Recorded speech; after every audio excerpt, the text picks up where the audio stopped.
Mes chers amis, le jour que nous sommes en train de vivre, le jour de Asara B'Tevet, du 10 Tevet, c'est un jour littéralement terrible. C'est peut-être le jour le plus difficile et le plus tragique du calendrier juif, ainsi qu'on va le prouver. Le Abu Draham, l'un des grands Rishonim, écrit de façon explicite que la raison pour laquelle le jeûne du 10 Tevet ne tombe jamais un Shabbat, c'est parce que si jamais ce jeûne tombait un Shabbat, on devrait jeûner. On repousserait le Shabbat et on jeûnerait ce jour-ci. Chose qui n'existe que concernant le jour de Yom Kippour.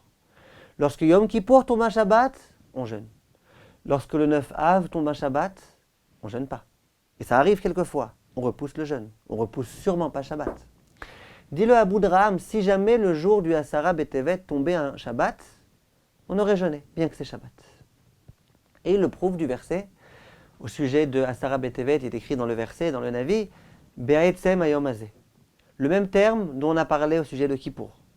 Et de là, on nous montre bien que de la même façon qu'à Kippour, on jeûne lorsque ça tombe un Shabbat, de la même façon le Asara B'Tevet. C'est pour ça que nos maîtres ont planifié le calendrier de sorte à ce que le Asara B'Tevet tombe jamais un Shabbat.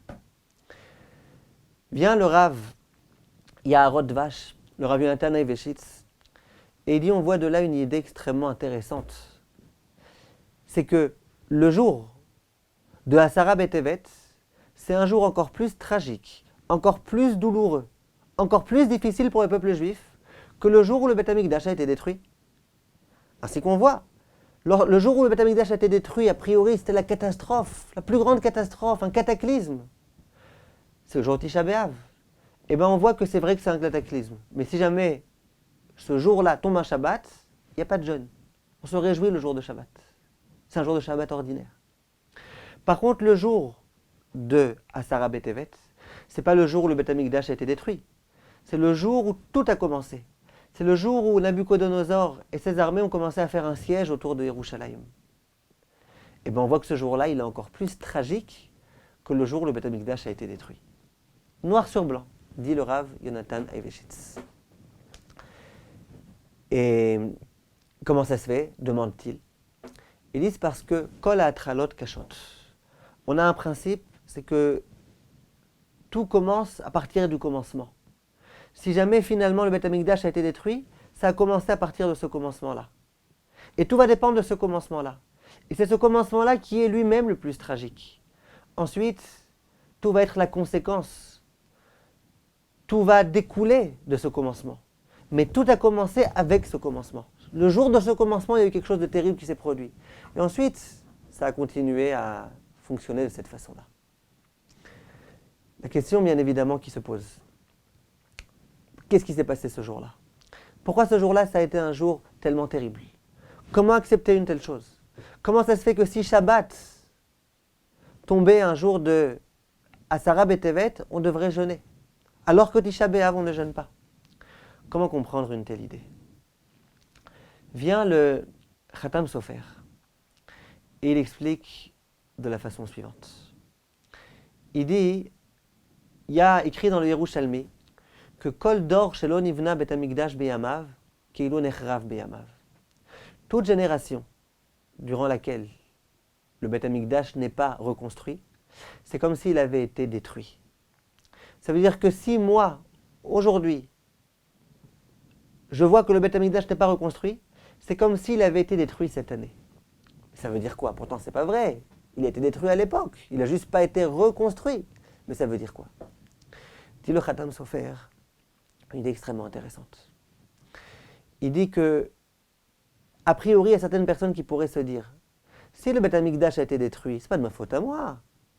C'est de la faute des contemporains du Beth Amikdash qui n'ont pas su se comporter, qui se comportaient n'importe comment, qui ont bafoué la Torah, qui se haïssaient.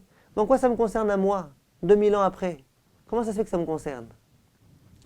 Viennent Chachamim et disent, comment ça se fait que ça te concerne? Sache que si jamais toi et toute ta génération, vous aviez abandonné les fautes antérieures, si jamais vous aviez adopté un nouveau comportement, si jamais vous étiez détaché des fautes qui ont été commises à l'époque, eh bien jamais il y aurait eu de situation dans laquelle le Beth Amikdash n'est pas à nouveau reconstruit. Parce que le Beth Amikdash, il peut arriver à n'importe quel moment. Dieu, c'est pas difficile pour lui de nous envoyer et de nous reconstruire le Beth Amikdash. Simplement, il attend une chose. Il attend que les raisons qui ont occasionné la perte du Beth Amikdash n'existent plus. Qu'à présent, au contraire, les Juifs accomplissent la Torah et les mitzvot comme il faut. Et donc, c'est la raison pour laquelle, chaque année, dit le Khatam Sofer, Akadosh Baruch Hu va devoir décider. On construit le Beth Amikdash, on ne le reconstruit pas. Il va y avoir la délivrance pour le peuple juif ou il ne va pas y avoir la délivrance. Chaque année. Et dit le Khatam Sofer, à quel moment ça se passe? Quel jour ça va se décider? À quel moment ça va se déterminer? Dit le Khatam Sofer, écoutez bien, c'est un très très grand chidouche. Dit le Khatam Sofer, vous savez quand est-ce que ça se passe? Ça se passe le jour de Asara B'Tevet. Le jour de Asara B'Tevet, Akadosh Baruch Hu s'assoit sur son siège, sur son trône divin, et il réfléchit. Cette année, on reconstruit le Beth Amikdash, on ne le reconstruit pas. Et si jamais on ne mérite pas, Chas v'Shalom, la reconstruction du Beth Amikdash, c'est qu'on n'est pas méritant. Et si on n'est pas méritant, ça veut dire que même si le Beth Amikdash avait déjà existé, il aurait été détruit.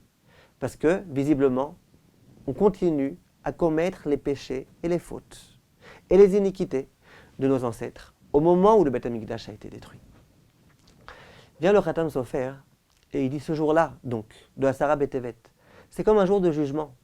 C'est comme un jour où Hachem va devoir s'asseoir et réfléchir. Qu'est-ce que je fais? Je les sauve cette année ou je les sauve pas? Ils vont continuer à endurer ou pas? On reconstruit, on rebâtit le Beth Amikdash ou pas?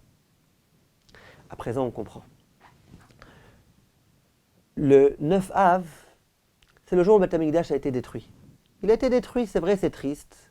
On se souvient de ce qui s'est passé à ce moment-là, de cette tragédie-là, et on est triste. Simplement, si ça tombe un Shabbat, eh ben, attriste-toi le lendemain. C'est pas grave. Tu peux t'attrister le lendemain, il n'y a rien de grave. Par contre, le jour de Asara B'Tevet, qu'est-ce qui se passe? C'est un jour de jugement. C'est un jour durant lequel Hachem va dire qu'est-ce qu'on fait avec vous l'année prochaine? Est-ce qu'on vous envoie la Géoula ou pas? Ah, si c'est un jour tellement déterminant, aux répercussions tellement fortes, eh bien, même si jamais ça tombe un Shabbat, on devrait jeûner. Se remémorer, on peut se remémorer aussi le lendemain de Shabbat.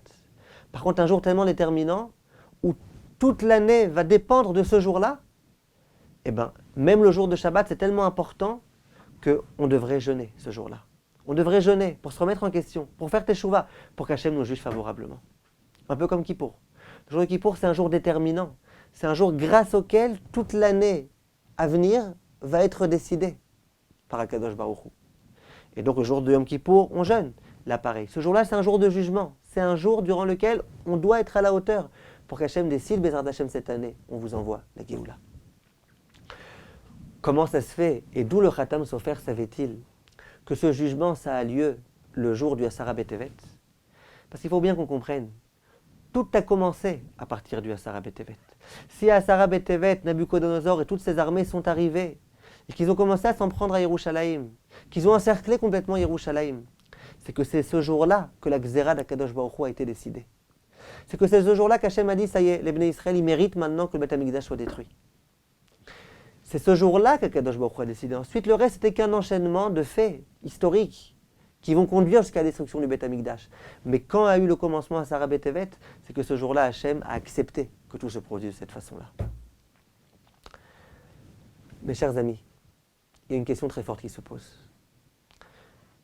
Lorsque, il y a 2400 ans environ, Nabucodonosor est arrivé avec toutes ses armées étaient super puissantes.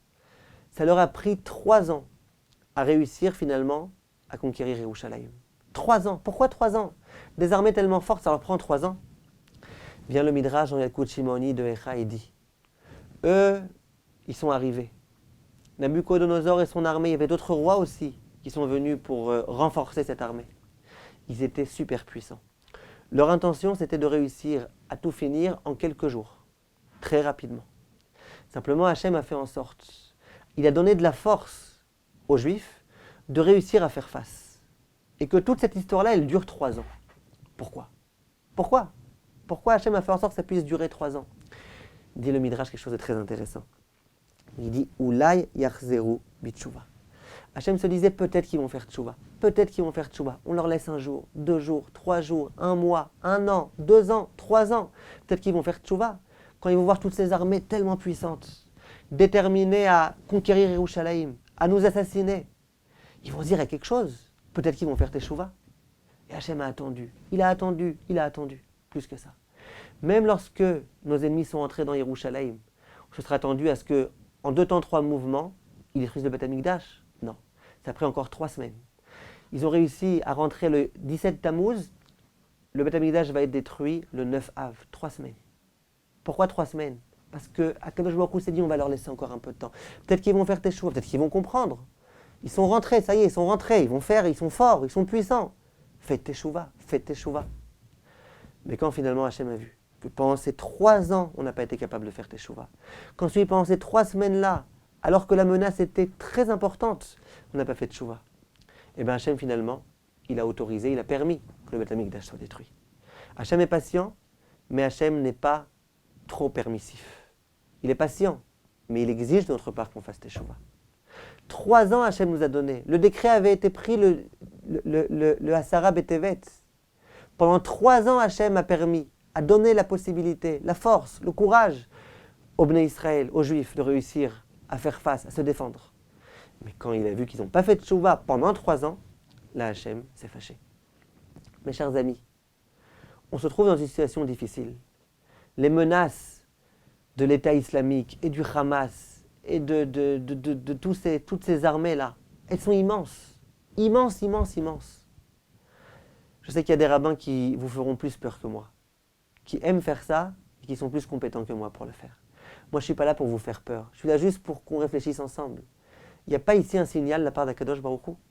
Il n'y a pas visiblement un décret qui a été pris et qui risque malheureusement de s'abattre si on ne se prend pas en main. Est-ce qu'on ne voit pas ici ces armées-là avec Nabucodonosor et tous ces soldats tellement puissants qui sont autour de Yerushalayim? On ne voit pas tous nos ennemis autour d'Israël qui nous envoient tantôt des missiles, tantôt des je ne sais pas quoi, et des attentats et des choses. On ne voit pas. Quelqu'un qui m'a appelé de France et qui m'a dit même les non-juifs, ils commencent un petit peu à se remuer. Ça serait terrible que les non-juifs se remuent et que nous, on ne se remue pas. Il faut comprendre, mes chers amis, on est dans une situation difficile. Hachem attend qu'on se réveille. Et si on ne se réveille pas, à l'instar de nos ancêtres qui ne se sont pas réveillés pendant 3 ans, eh bien regardez ce qui s'est passé ensuite. Le Beth Amikdash détruit. Là, on se trouve le jour de la Asara Betevet. C'est un jour de tchouva. Le jour de jeûne, c'est un jour durant lequel on doit s'introspecter. On doit essayer de se renforcer. Intensifier notre étude de Torah, notre étude de Moussar aussi. Un homme qui n'étudie pas de Moussar, il est sûr qu'il est parfait. Il faut étudier du Moussar. Il faut se renforcer. Les femmes, qu'elles se renforcent en sniout autant que possible. Il faut qu'on se renforce, Rabotai. Si on se renforce, Bezrat Hachem, eh bien Hachem nous prendra en pitié. Hachem attend que cela. Hachem, pendant 3 ans, il a fait en sorte qu'on réussisse à se défendre. Pour qu'on puisse faire teshuva, Hachem, il attend qu'une chose, c'est qu'on fasse teshuva. Et si on fait teshuva, on aura la Géoula, Bezrat Hachem. La balle est dans notre camp. Tout est entre nos mains. À nous, Bezrat Hachem, d'être forts et de faire une véritable teshuva. Kol tov, mes chers amis, et Besorot Tovot.